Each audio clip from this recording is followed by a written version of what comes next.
আমার তো মনে হয় এটা তো নষ্ট করেছে বাঙালিরাই। বাংলা বললে তাড়িয়ে দিচ্ছে, এই ব্যাপারটা আমার কাছে এটা অদ্ভুত ঠেকছে আরকি। কলকাতার বুক থেকে বাংলা মাধ্যম স্কুলগুলো কোথায় গেল? বাংলা থিয়েটার কেন উঠে গেল? বাংলাকে সর্বক্ষেত্রে গুরুত্ব দিতে হবে। ভাষা আছে কিন্তু সেই ভালোবাসাটা নেই।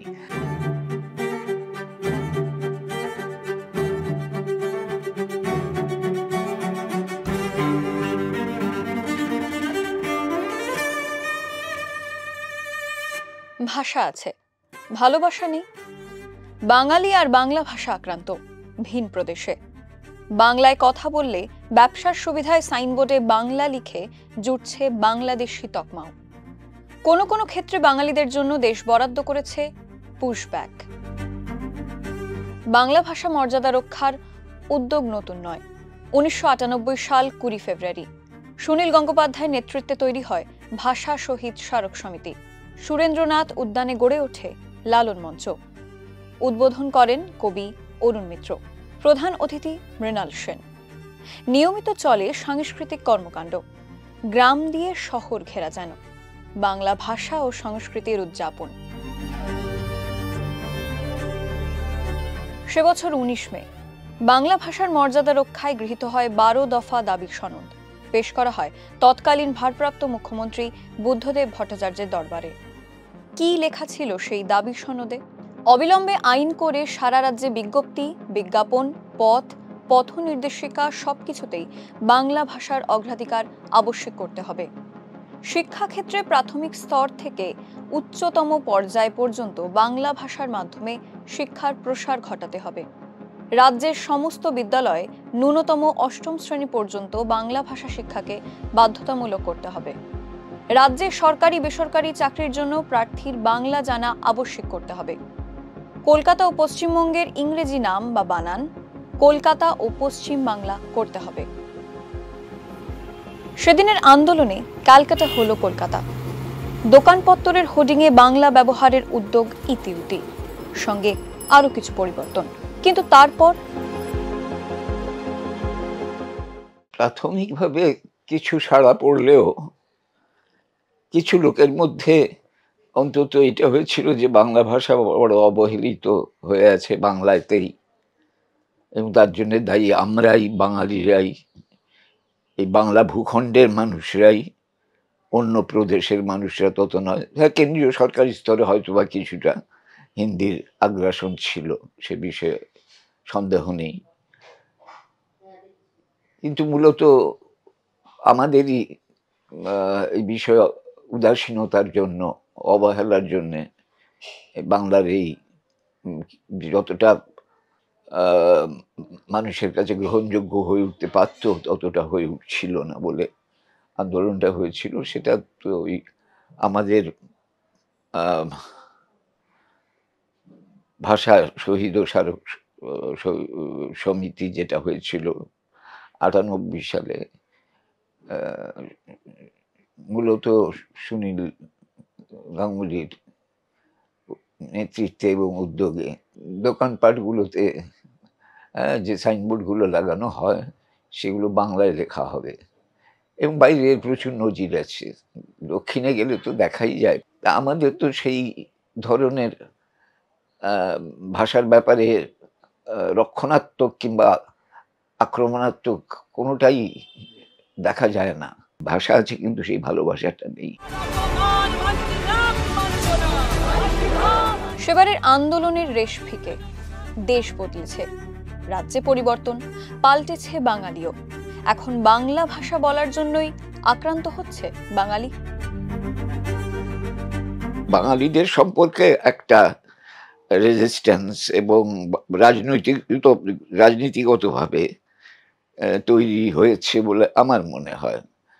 আর আমরা তো নিজেরা যদি নিজেদের শক্তিশালী প্রমাণ করতে না পারি, আমরা যদি নিজেদের বাংলা ভাষাকে নিয়ে প্রয়োজনে এত ভাষাভাষী একটা দেশে যদি নিজেদের ভাষাকে প্রতিষ্ঠিত করার জন্যে সদা সর্বদা আমাদের সব দিক থেকে চেষ্টাটা না করি, তাহলে তো একটা সময় ভাষাটাকে অন্যরাও নিচু চোখে দেখতে শুরু করবে। আগে তো করতো না। ধর্মের সঙ্গে যেরকম রাজনীতি জড়িয়ে যাচ্ছে, ধর্মের সঙ্গে তো রাজনীতি জড়াবার কথা নয়, কিন্তু আমাদের এখানে জড়িয়ে যাচ্ছে একেবারে চোখের সামনে জাজ্বল্যমান। তেমনি ভাষাটাও যদি মানে রাজনীতির জন্য ভাষাটাকে নিয়েও কিন্তু একটা ঐরকম জড়ানোর চেষ্টা চলে। সেটা আমরা ফিল করি কিংবা ওরা সত্যি, সত্যি করছে সেটা প্রমাণ সাপেক্ষ। কিন্তু হচ্ছে যে বিষয়ে কোনো সন্দেহ নেই। বেশিরভাগ ক্ষেত্রেই হেনস্থার শিকার শ্রমজীবী বাঙালি, কাজের খোঁজে ভিন রাজ্যে গিয়ে। গানে কিংবা স্লোগানে প্রতিবাদ জারি। সমস্যার শিকড় কোথায় তা কি আদৌ খতিয়ে দেখা হচ্ছে? শ্রমিকদের ব্যাপারে একটা দেখা যাচ্ছে যারা যারা সব দেশেই বোধহয় তারা মানে পরিচয় হারা মানুষ। বাঙালিকে অন্য প্রদেশে সহ্য করতে পারছে না, তাদের বাংলা বললে তাড়িয়ে দিচ্ছে। এই ব্যাপারটা আমার কাছে একটা অদ্ভুত ঠেকছে আরকি।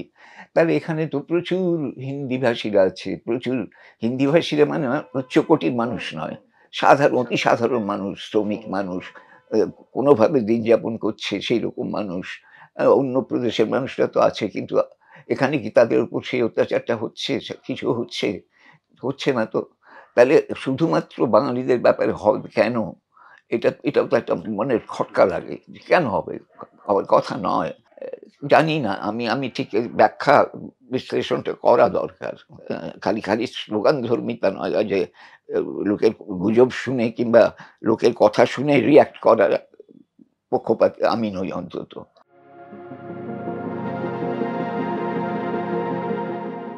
ভাষা আর সংস্কৃতি চলে হাত ধরাধরি করে। সংস্কৃতির দৈনিক কি তবে ভাষার ভাঁড়ে মা ভবানী? আমার তো মনে হয় এটা তো নষ্ট করেছে বাঙালিরাই। কলকাতার বুক থেকে বাংলা মাধ্যম স্কুলগুলো কোথায় গেল? কিংবা এখনো যে বাংলা মাধ্যম স্কুলগুলো আছে, তাতে কি শিক্ষক-ছাত্র রেশিওটা ঠিকভাবে আছে? এই যে ব্যাপারগুলো শিক্ষাক্ষেত্রে কিংবা অন্য ক্ষেত্রেও কিংবা সরকারি ক্ষেত্রে সত্যিই কি সব জায়গায় বাংলার ব্যবহার সঠিকভাবে হচ্ছে? ভোটকে কেন্দ্র করে কিন্তু এগুলো হচ্ছে। এগুলো আর কিছু কেন্দ্র করে নয়। ভাষা ও সংস্কৃতির আ উন্নয়নের জন্য কিংবা তার উৎসাহ প্রদানের জন্যে এগুলো হচ্ছে না। এই চিন্তাগুলো হচ্ছে না যে আমাদের বাংলা সিনেমা হলগুলো, সিঙ্গল স্ক্রিন হলগুলো কেন উঠে গেল? বাংলা থিয়েটার কেন উঠে গেল? গ্রুপ থিয়েটার কেন আর এগোতে পারছে না? একটা জায়গায় এসে আটকে গেল। শম্ভু মিত্র, উৎপল দত্তদের যে থিয়েটারটা ইয়ে করেছিলেন। বাংলা চলচ্চিত্র সত্যজিৎ রায়, মৃণাল সেন, ঋত্বিক ঘটক এরা যে তপন সিংহেরা যে ছবি করে আমাদের উৎসাহিত করেছিলেন, সেটা এগোচ্ছে না কেন? এই ব্যাপারগুলোর গেল কোথায়? এইগুলো হোক, এগুলো হলে তো বাংলার মধ্যে থেকেই একটা ইয়ে হবে। এমনকি বাইরের লোকরাও প্রভাবিত হবে। তাইলে বাংলা পথ দেখিয়েছে ঠিকই একসময়। সেইরকম যদি এখানে সেই আবহটা গড়ে তোলা যেত, আবহটা তৈরি করা যেত কিংবা আবহটা বজায় থাকতো, তাহলে তো এরকম হতো না। একদিকে আক্রমণ, অন্যদিকে আন্দোলন। পথের শেষ কোথায়? যাদের হাতে ক্ষমতা তাদের উপর চাপ সৃষ্টি করা যে বাংলাকে গুরুত্ব দিতে হবে। বাংলাকে সর্বক্ষেত্রে গুরুত্ব দিতে হবে। মানে লেখাপড়ার স্তর থেকে শুরু করে জীবিকার ক্ষেত্রে দিতে হবে। আমি জানি বাংলা পাস করে বসে আছে, বাংলা এমএ পাস করে কতজন বসে আছে, কোনো চাকরি নেই। বাংলার চাকরি সেরকমভাবে জুটছে না। নিজের কাছের মানুষকে, নিজের পরিবারের, নিজের ঘরে, নিজের পল্লীতে, নিজের মহল্লায়, নিজের রাজ্যে, নিজের রাষ্ট্রে এইটা করাটাই হচ্ছে সবচেয়ে প্রকৃষ্ট পন্থা। তাছাড়া কোনো ওই সংরক্ষণ করে যে বাংলা এই দিয়ে এইটা করতে হবে, বাংলাকে এইটাকে চালু করতে এইটা দিয়ে হবে না।